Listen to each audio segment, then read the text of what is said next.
pushing the boundaries of expectations, and rewriting the rules of adventure are the reasons we get up in the morning.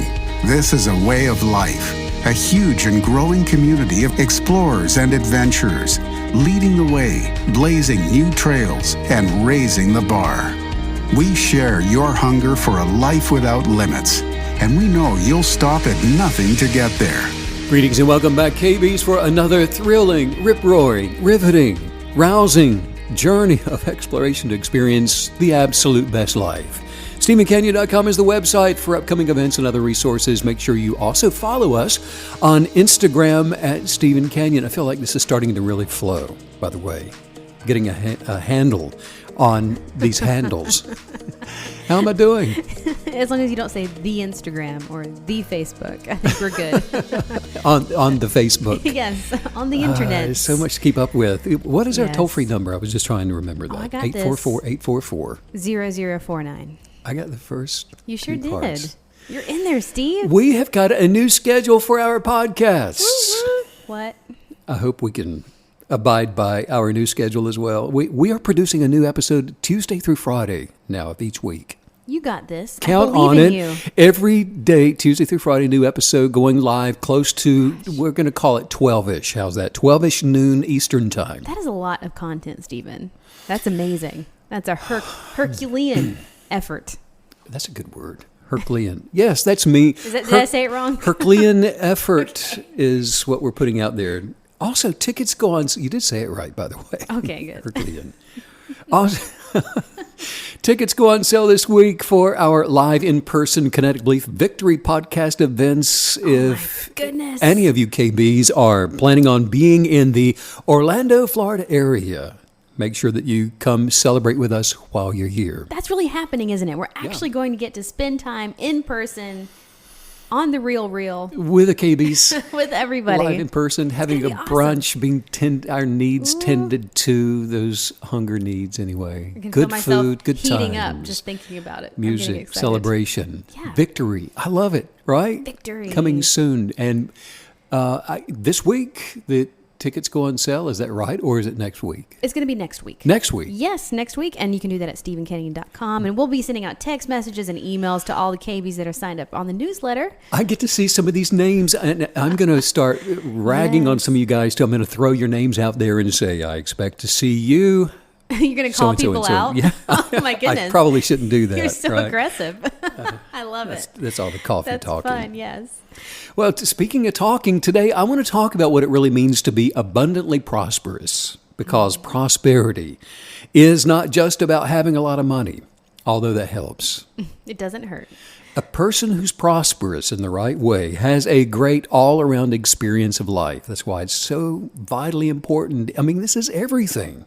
We're here to enjoy life. We're here to experience it in the way that we should choose to experience it and turn all of our experiences into something that's joyful. Yes.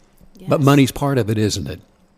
There's a richness to all of it. Yes. Yes. Absolutely. There are a lot of people that believe that money's not something that's easy to have a lot of.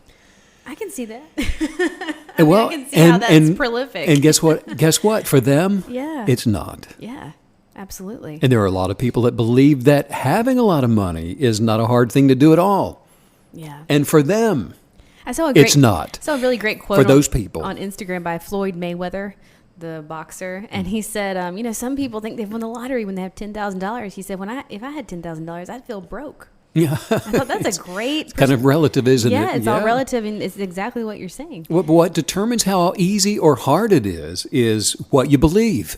Yes. Now, and fear, of course, is also belief. Fear of not having a lot of money is belief that you don't have a lot. Right. Now, the abundance of wealth, of money, it's everywhere. KBs understand that, right?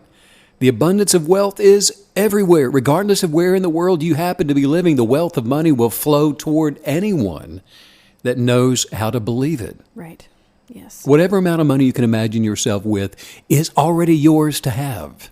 Wow. And that's all. This is just so true, deeply true. And like you're saying, it works in both ways, doesn't it? Whatever you can imagine yourself without is also already yours. Congratulations. You have nothing. You got it. Now, regardless of how much or how little money, for example, someone may have, it is still one of the greatest causes of stress. Yeah. Yeah. that there is. Mental constructs of what to do about it, for example, go into overdrive. The noise of thought just take off, firing chatter. in different directions, threatening some kind of disruption to people's lives. So many people are looking for an answer. I mean, to have to something that they've identified as a problem in their life. They're looking for the solution. And so often that the problem, especially in the West, is money. It's just about money. What may or may not happen with money or anything else in the future, if you are thinking about the consequences of not having money or even the consequences of having money, consequences are always in the future. And the future, it doesn't exist. What people are actually wrestling with is the construct of a mental phantom. Mental phantoms, think about it, those produce the anxiety of worst case scenarios. The only way to find relief from the bedtime horror stories that a person continues to imagine, the only way to put an end to the health corroding insanity that those strings of consciousness produce is to move into the self-calming, mind-clearing, joy-infilling, health-producing modalities of kinetic belief. You're really helping us again with a really memorable term, a mental phantom. I love that. That's just so exact and good, isn't it? Because it's just, again, it's so visual. I can see a mental phantom as something that, it exists outside of me. And those mental phantoms are the stories we tell ourselves, those mental constructs that, they don't really exist anywhere except in our minds. Yeah, and rather than chasing after fearful thoughts, and that's what they'll do, they'll antagonize you and they'll pick on you and they will prod you along till finally you give chase just to see where they're going to go. Chase after them to see where they're going. And then all that you ever have got to deal with to be able to cope with real life is to continually stir up your kinetic belief, in place of constructing those mental phantoms. When they start to show up, that's a cue that it's time to stir up your kinetic belief. Look, every issue of life can be rearranged through the power of kinetic belief. For example, ask yourself the question, what are you experiencing right now in your life? Now, not tomorrow, not next month, not next year, but right now in your life. Nothing more than right now, in this present tense moment. What's going on right now? No, don't answer with what you think's going to happen later, tomorrow. Let me check my calendar. Yeah, don't look at the calendar. What's actually happening right now in your life? Focus on where you are and focus on what you see. Now, sense an infilling of gratitude for where you are and for what you see. By being grateful for your present tense place of awareness, that does away with all of the imagined consequences, doesn't it? I mean, it does away with the what ifs and it does away with potential changes. That's very powerful. And, it made me think we saw a lot of this when we were in Albania. Yeah. The people we were with, they're just so grateful for what they had, what little they had. They were happy, full of joy. They would tell us how glad they were for the progress they're making as a country and as a people, just coming out of years of communistic rule. And they're being grateful in their present tense sense of being. It was so obvious. Yes, they were. And they're looking around at where they are now, Meg, and they're managing their present set of circumstances with gratitude. You can always manage the right now. And you can always take your present self out the door and find something to do with it today. But you can never cope with your present tense self in the future, can you? I love that you can manage the right now. Oh, that's so good. It almost gives you the sense that, hey, that's what we're built for. We're not actually built to live in the future. We're actually built to manage the present tense. The present tense. Manage now. That's great. Not only that, but you don't have to manage the future. The future, just like the past, I've got news for you. It doesn't actually exist. I mean, both of those are the mental constructs for stories we tell ourselves. All that really is right now. And it's from right now that the power of kinetic belief transforms what will be seen or experienced in the future. So by taking care of this moment and by putting the action of belief into this moment, according to what you can do today, The resources will be there when you need them, not before and not after, but when you need them. And that is just so true. We see this every day working itself out in our lives. Just things that I'm kinetically believing for. They always seem to manifest exactly when I need them. Right. As much as I want them to come early, they You'd don't. like to have it in the garage waiting on you? Right. But, but that's what we're believing. We're believing for something. So we're believing for it, like you're saying, in its own time, not before or after. That abundant life, it's going to be on time. Mm-hmm. Yeah, somebody says, one day I'll be wealthy and paying my bills will no longer be a problem for me when I get wealthy. Ooh. Is your I felt that. is your one day goal taking up so much of your conscious awareness right now that you reduce the present moment to just a means to an end? Mm-hmm. Is it taking the joy out of your doing in the presentness of today? I mean, any action that is a means to an end, for example, something you have to do before you can start living, is an action of distraction that places your life on hold while you grow old. If you develop in this pattern for living, no matter what you achieve by having it pass through your present tense life, no matter what you're able to purchase, the present life that you're always experiencing will never be good enough because the future is always going to seem better. It makes me think of that song, One Fine Day. We're all living one fine day. It will fill in the blank. And doesn't it seem like there are so many people that just talk about what they're going to have one fine day, do one day, where they're going to go one day. That is it. One day never comes, does it? No, there is a scripture that says, hope deferred makes the heart sick. The heart is the soul which wants to experience more now. It's aware of the existence of more. The heart, in its connectedness with oneness, knows that the existence of all things is in the present tense. And it's made sickened by the unbelief of its egoist host. Most people are habitually in life mode of hurrying up to wait. Yeah.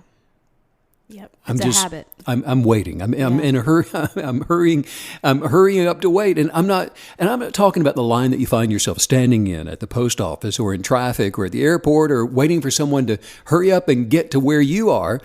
Or to hurry up, you got to hurry up and finish work so you can hurry up and get home. I'm not talking about any of that. No, I'm talking about, are you habitually waiting for the next vacation, for the better job, for the children to grow up, or for the children to come home, or for some kind of meaningful relationship to show up in your life? Are you working for success that you just believe is coming your way one day, your ship to come in, to make money, to be important, to become enlightened?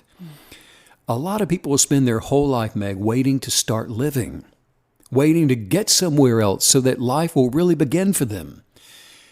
Their beliefs are like the wind, blowing in whatever direction their emotions tell them to go in, waiting for someone else, waiting for something better. All of those things, those are constructs of a future tense idea. And it means that what someone wants, what they're really desiring, what they're wanting is the future. They don't want the present. They don't want today. There's no genuine gratitude for today. If a plant, a tree, whatever, a plant could decide that it didn't want the nourishment of water, it did not want the richness of soil that it has today, and so it doesn't receive it, it would die, wouldn't it? Right, yes. People, unlike plants, have the ability to choose to live or die. And if you want to experience the abundant life, choose to enjoy the nourishment of water and the richness of soil where you are, and feed on it and draw from the source of life where you are in the present tense of today, and tomorrow you'll be bigger. Well, and this is it. We get to choose life or death. That's it. Choose our experiences. Choose the abundance of riches or the poverty of lack. So I guess you're saying to experience the abundance of life, be grateful for what you have, where you are, and you'll have more life. You'll be drawing from the essence of life where you are, and that's what enables us to grow and to advance and to become abundantly more. And I have to say, this idea of waiting until you reach some sort of plateau to fill in the blank, be happy or fulfilled or whatever, I've always thought this is an exceptionally dangerous, mental trap that is it's easy to fall into because, we do live our lives moving from one thing to the next, one project to the next. And so if we're not careful and, like you've been teaching us recently, aware of this trap that you can fall into, you can constantly be looking out to the next project, out to the next goal, out to the next plateau, instead of being present. And so awareness of this is one of the most powerful things that you've maybe ever touched on. Yes, the advancement of life is the movement of life from one great thing to a greater. Yes. But when the pursuit of greatness is elsewhere because of a dissatisfaction of where you are, then that cuts us off from the source of life. I love that. Bringing the pursuit of greatness into the present all the time. Yeah, wow, that's beautiful. Most people who've imagined themselves to be something that they're not, they will spend most of their time chasing something that they don't have. And this is especially true when it comes to relationships. Let's talk about relationships for just a moment. The last year has been so challenging to a lot of people, especially with their family and their friends, even with people that they just want to be friends with. Yeah. People have been isolated and locked up, and we were talking the other day about how we cannot wait to re-engage with our friends here in the state. The world, as it transcends to free itself from the ego's way of relating to itself, is revealing a lot of wrong motives that have existed since humanity. And as a result, the human spirit is transforming. The longing for relationships with other people it's natural to how all of us were created. I mean, it's a hunger and a passion that we have. Every person was beautifully made with a richness of individuality, unique, diverse, and to be celebrated as such. And even so, we are all divinely identified as one love. I love that. We are divinely identified as one love. And as a result of our divine interconnectedness, some interesting things, they begin to happen that don't make any sense when the egoist state of being is in charge. For example, it's natural that when you're wanting to have an encouraging, loving, championing, edifying relationship with somebody else, the more that someone pulls away from you, the more you end up wanting to have a relationship with them. The thirst for that is natural for a living thing that wants to live. For example, this happens when a person is identifying with a desire for connecting with what they believe someone else should be giving them. And in an enlightened world, one that's fully transformed from the egoist state of being, we would be giving and receiving of each other perfectly. But this has not happened yet. So we're all made from the same essence of life. So we should be, or will be, when that perfect world is finally here, receiving each other. We should be receiving each other without any sense or temptation of condemnation or negative judgments. It's just going to be that way. Yes, until then, the ego of self is in constant need of validation. It's identifying with things and people falsely. And a false identification needs validation, which is just, and the validation of the human spirit, which is born of love, is in need of validation of which is an illusory of love. It's not authentic. It's temporal. It needs attention. The ego, which identifies with the labels that it's been collecting, this hoard of this big collection on the mantle in your home, it's aware of its deflated sense of value. And the essence of our being, which is perfect, it's neither inflated or deflated. It just is. So in reality, people who are identifying with others, who are pulling away from them, should recognize that the perception of value is a mental construct. It exists nowhere else but in the unconscious realm of ego. If it's a relationship that you're looking for that celebrates and champions you unconditionally, then pursue people who have enough self-awareness to respect you, even enough just to be honest with you. By identifying with the essence of your being, the illusory of love will lose its grip upon you, and the essence of love will then become you. That's such a vital insight. The essence of love becomes you. But this makes having relationships with others could make it challenging, right? I mean, just try to randomly get along with somebody that's never even heard of kinetic belief. Where do you go? Go? Well, and I have to say, in that situation, probably the hardest part is not to I have to restrain myself, because you get so excited and you just want to sort of shove it down their throat. It's hard to hold back, and it's tough. I mean, it's as if you almost become a different species of being or something. You're like a Labrador. All you are is a bundle of joy, and you got to get all over somebody, right? Let me get it in there. You know yes. What? Here's the deal: we have a responsibility to interact with others from where we are, and it's by the example of our joy, of our happiness, and unconditional love that others will learn from.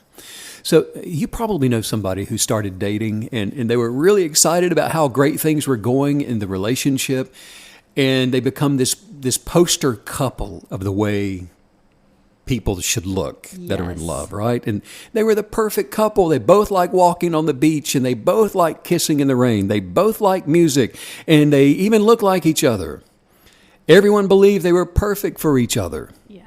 They were totally attracted to each other, and you were under the impression that they were just going to live happily ever after. But then you hear that one of them started to lose interest in the other.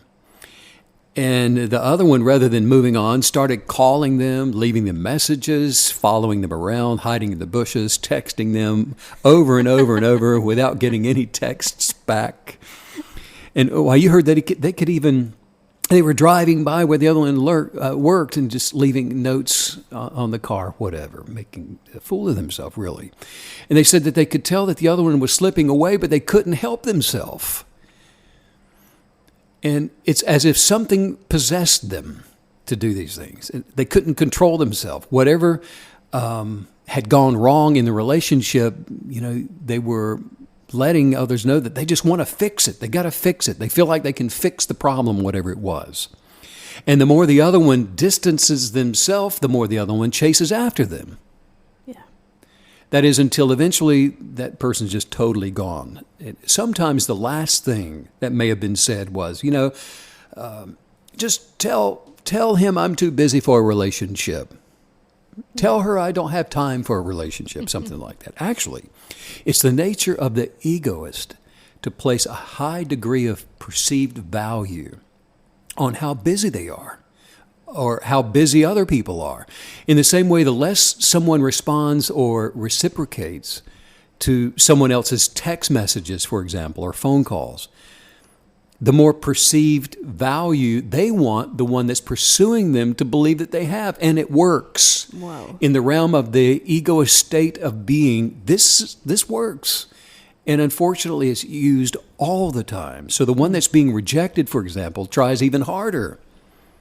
They think that, this person must really be special and they must really be someone of great importance because they're just so busy with their life. They're just way too busy to be answering my text messages. Wow. Whoa. A false sense of importance. It's pretty toxic, isn't it? Yes. I mean, not only for people around someone like that, but really for the person who's just not even being honest with themselves. The egoist mind is insanely busy. I mean, it doesn't know where the stop button is. And it's constantly, continuously working on the chatter. Now, there's a lot of mental fodder that can be constructed from the false sense of identity. Actually, if it's a love interest like we're talking about, people will think that they must be spending a lot of time with somebody else. They don't have time to respond to me. Well, they must like someone better than me. The little jealousy part of the ego takes off running. They'd rather be with someone else rather than me. The identification with the fear of loss causes you to place a greater value on the other person than you do yourself. And that's a dangerous place to be. Yeah. This isn't someone that should have a position of importance in your life if they've established this pattern of breadcrumbing with you. Whoa. Breadcrumbing. Wow. Anyone that's not being honest with you does not deserve the free gift of your virtue. Find someone else to love. Find someone else to champion. A person who doesn't respond to you should not be given a higher value than that which you give yourself. This person's lack of integrity should not suggest some sense of higher value than you. I mean, at the very best, the only thing that it should mean to you is the rudeness that follows one who's under the weight of a self-indulging, egoist personality. So funny, on my Twitter feed this morning, I actually saw this hilarious tweet, and this girl said, you know, if you break up with me and you tell me the reason is to spend more time to focus on school, she said, you better be posting pictures from Harvard. Yeah. But that's perfect, right? Yeah, well, good example. Yeah, what you're saying, it just seems so easy. I mean, it sounds easy, doesn't it? If someone's not honest enough that they put most of their efforts into breadcrumbing someone else for whatever reason, they really don't even deserve, they're not even open to that free gift of our virtue, the affection of our attention. That's right. Of course, it's one thing for me to sit here and tell others what they should do with someone like that, because it's not always easy. No. I mean, it can actually be tricky. very, very difficult, because when you really like someone and they give you just a little bit of attention, when they drop like a breadcrumb in a text to you, the brain releases the hormone of dopamine. And the physiological response to dopamine is addictive. I mean, it is so easy to get hooked on the happy drug of dopamine and then to start chasing the high around while trying to get another fix. It's actually more addictive to get just a little bit of attention every once in a while from someone that you care about than if you got it all the time from them. Because it's a natural state for someone who's not transcended the ego, for example, to be susceptible to breadcrumbing, which has sadly entered the modern-day lexicon. Wow. I mean, the human brain loves surprises because the highs are higher than if you got the attention that you wanted all the time. Breadcrumbing that's when somebody occasionally responds to you and responds to, like we're talking about, one of your text messages or emails, or calls you on just a rare occasion because they know that you will respond back to them immediately. Wow. A breadcrumber will often make it appear as though they're pursuing you, but in reality, they have no intention of having an honest relationship with you. They just like leaving someone breadcrumbs just for the attention that it brings to them, or the self-validation, or the self-approval to make them feel like everything's okay in their life. And so they'll throw the breadcrumb out to bring you back in for the attention and for the way that it makes them feel. A breadcrumber is somebody that strings other people along by manipulating their attention, is similar to a trail in Hansel and Gretel. Right. That's exactly what I was thinking of. That's perfect. Well, That's it. When someone hasn't awakened to the essence of their being by loving themselves the way that the Creator loves them, they'll often stay in this broken relationship with an abuser, and they will allow people to treat them badly because it's the fix of the attention that feels so good to them whenever they can get it. But now, the downside to any drug is the fear of loss of the drug. So people will become anxious that this breadcrumber may not respond to the text. They might not show up like they said they were going to show up. They might not follow up on a promise like they said that they promised they were going to do. Most of the things that a breadcrumber says they will do, they never do. Because after all, they're just too busy. Now, the ego will keep someone chasing after the breadcrumber, which in turn enables the breadcrumber to keep doing what it is that they do. It is tempting to the unconscious ego to chase after the recognition from those you've been convinced are important, or to be admired. And the ego of self will then tirelessly chase after someone for this reason who really just isn't interested in you at all. God, this is so fascinating. I mean, I know that I've personally known so many people who, unfortunately, they really make fools of themselves by chasing after someone else. But this just explains exactly what's happening to them. They've been convinced that the other person is someone they should really admire. Oh, they're so amazing. They're so elusive. And the other person knows it. And so they can then breadcrumb them.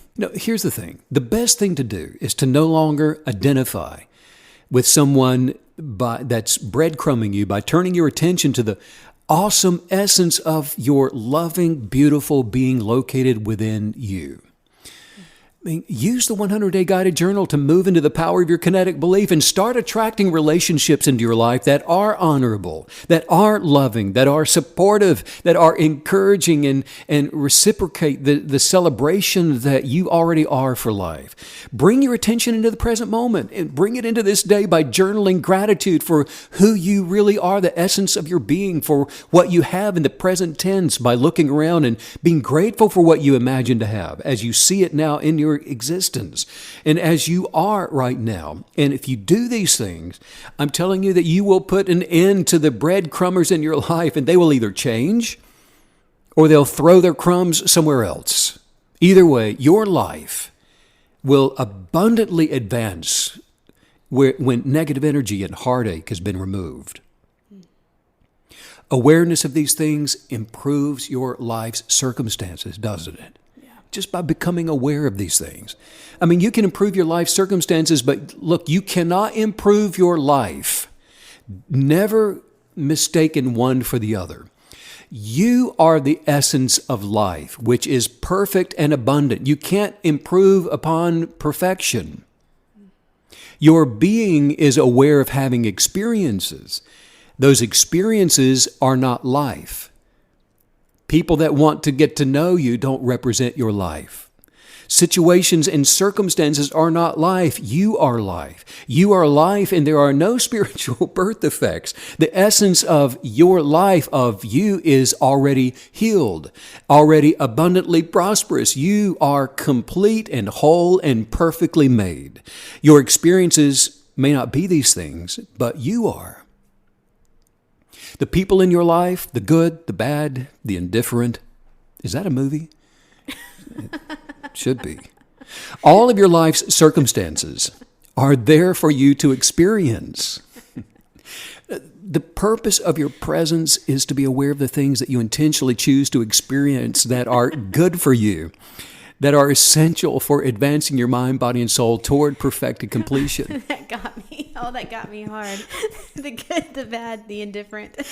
Coming to a theater near you. Starring Megan Canyon. Relatable. Well, and, I was going to say this is how we live our best lives, but I'm not so sure that's the accurate thing to say. So this is how we, in the present tense, are our best life. Is that correct? We are Yes. life. You are life. And I love Yes, knowing that, yes. everything you're teaching us today, I just love being empowered to know that I'm in control of the kind of relationships I will accept. I'm in control of what I will internalize, and being in control is so much better than obviously the alternative, just not, being out of control. Yeah, the control of our lives is done from the present tense of this moment. Kinetic belief is the most powerful thing in the universe. It's the power of bias that created the universe. And for us to engage with the power of kinetic belief, the KB is being present in their awareness of being while setting the sights of their kinetic belief to attract change, to attract diversity and advancement into their presence. They're in control of the mindful experiences that they're going to have. Consciousness relating to forms, the things we can see, and the labels of forms around us, creates the subjective delusional mindset. It substitutes thought with that of being. People mistakenly identify with reasonings and their thinking. And as a result of that, what they think is what they think they are. Yeah. Wow. As the thoughts come through, cascading and tumbling through our minds, we chase after them thinking, that's me, that's mine, that's me and that's mine. No, if you're looking for real meaningful friends, an intimate relationship with someone else, or if you're waiting to become wealthy, whatever it may be, remember that nothing can come that's in the future, because the future is not ever now. Wow. The future doesn't exist, and the future is never now. And when you fully accept your best life, your prosperous life, a life that's filled with beautiful, loving relationships, great health, money, abundance, as your present reality right now, where you are, doing what you're doing right now, when you totally accept with authentic gratitude, by being thankful for all of life, thankful for God, thankful for the essence of your being, you enter into the presence of the abundant life where no good thing is missing from your ability to manifest it right now.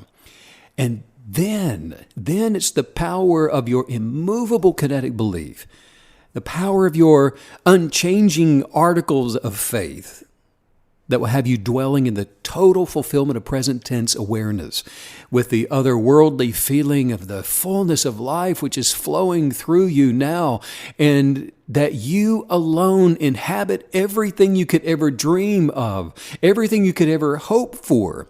And this, Megan, is what true prosperity is. Now, the secret to successfully using the law of attraction, I'm telling you that it begins with identity. It begins with knowing who you are. You have to know who you are, and you've got to know what you were created for. Well, and isn't this the universal, timeless human question? Why am I here? And who the heck am I anyway? But thank goodness, like you're telling us, there is an answer to this enormous question, isn't there? Yeah. People live delusional, actually very sad lives as a result of not knowing their purpose. And life's purpose has been made complicated and twisted by the searchers looking for it. And they're doing it with the reasonings of thought. Reasonings change, and they come up with explanations and reasons why something won't work, reasons why it will work, reasonings. And look, when the ego of self identifies, for example, with careers, when it identifies with a talent that's been perfected, my purpose is to play the piano, for example, which is not, but an example. Schools, reasonings, the ego identifying with a school that you attended, or people that you are having a relationship with, places or even things, whatever. Our purpose is hijacked by any of those mental constructs. It's fraudulent. The purpose of every single human being is identically the same. Our purpose is to enjoy the awareness of our being. We get to choose our experiences. And if you don't know what to choose the abundant life. There's the answer in the back of the book. Every person is a creator created in the image of the Creator, with the ability to attract the genius of their purpose and to use kinetic belief in order to manifest whatever it is that they should choose to desire in their lives. You've been given the rudder to the ship to direct it toward a destiny that you should choose. Yes. Look, it is our sense of self-identity that manifests our destiny. And you can attract anything. And when you do, it should not be a surprise to you. And whatever it is, when it begins pouring into your life, you should be the last person surprised to see it showing up. And if it can still surprise you, you haven't been imagining it in the present tense. That's the way to look at it. Because it's your conservation of momentum that produces the cause of the effect of your relationships, of your abundant life, what you believe to be your destiny. Actually, in particle physics has been evidenced by quantum entanglement. That's how this whole thing works. Yeah. In fact, Albert Einstein said that a property that is not measured or believed need not exist. Wow. Whatever you don't believe, in other words, doesn't exist for you. What you do believe does exist. The successful kinetic believer knows that. So they use their creative abilities to believe their best life, to enjoy life. They possess and use an ability to focus the substance of belief to change the physical around them. And a disciplined creator is one who intentionally commands the universe. So guess what? They never fail to live. Let's work on some highest viewpoints. Oh, man. Whew. Let's do it. Just say this out loud. Say, my inner genius My inner genius of awareness requires love. requires love Because I am love. because I am love. I have entered into the greatness I've entered into the greatness of my love. of my love. I am aligned with my higher purpose for enjoyment. I am aligned with my higher purpose for enjoyment. I choose actions I choose actions that attract the greatness of life. that attract the greatness of life. My awareness My awareness for the abundant life for the abundant has life increased, it's increased, and I'll accept and I will accept nothing nothing less. Wow, you have really guided us through a huge perspective shift today on relationships and empowering ourselves. This is awesome. And just remember, everyone, a few things. You can join us right here every Tuesday through Friday at 12 p.m. Eastern Time. Make sure you follow Stephen on Facebook and Instagram at Stephen Canyon. Text the word Kinetic, Kinetic, to 844-844-0049. And check out StephenCanyon.com for podcast brunch victory. I'm so excited tickets. about the podcast live brunch with our KBs. When you come to Orlando, Florida, come to see us, please. Sunny We want Orlando, to see Florida. you. Yes, it's going to be great. And in the meantime, drop your breadcrumbs somewhere else, whoever you are. We're not interested. Sending out much love to all you KBs all over the world. Yeah, thanks as usual, Stephen, for all the wisdom. Bye.